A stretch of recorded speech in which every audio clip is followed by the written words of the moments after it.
We're talking about headaches, migraines, sinus pressure, sinus pain, and just this overall feeling of not being well. In many people in my clinic, I find that this is in part, I want to emphasize, due to chronic sinusitis, due to chronic sinus infections, chronic inflammation in the sinuses, and more. So that's what we're talking about today. I'm Dr. Diane, your chronic illness expert. And one of the things I like to make a note of is that there are certain infections that do colonize the sinus cavity that have been shown to actually impact brain function, that have been shown to actually do things such as throw off the brain signaling to glands such as the thyroid and the adrenal glands. So we know that infections in the sinus cavity, while they can cause stress in the sinus cavity for some people, can actually do a lot more. They can actually cause a larger picture inflammatory situation.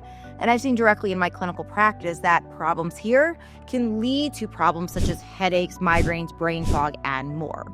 Now, what's interesting is one of the classic things that is typically talked about when we talk about sinusitis, when we talk about inflammation in the sinus cavity, and one of the things that we talk about a lot is allergies. And we absolutely need to consider allergies, right? Because allergies are important a lot of the time. Now, it's interesting, one study found on 101 people that it found that 97 of them had signs of an allergy type of reaction, right? So their white blood cells were really high in this white blood cell called eosinophil, which is associated with allergy.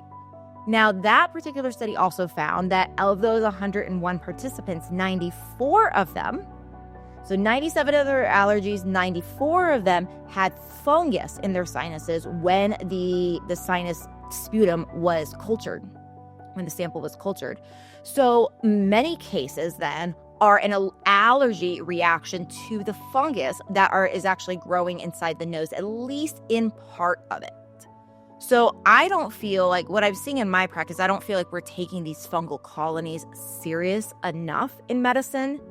In fact, I even talked to an ENT who is finding that when bacteria and fungal colonies were in the sinus cavity, and this particular ENT was telling me was scoping, he would find that when bacteria and sinus cavities were both present, or bacteria and fungal colonies were both present, that what would happen in those scenarios is that the bacteria and the fungal colonies would almost combine and form like this biofilm around them both. A biofilm, by definition, is a matrix usually made out of carbohydrates and proteins that microorganisms will create as a way of almost protecting them from our immune system.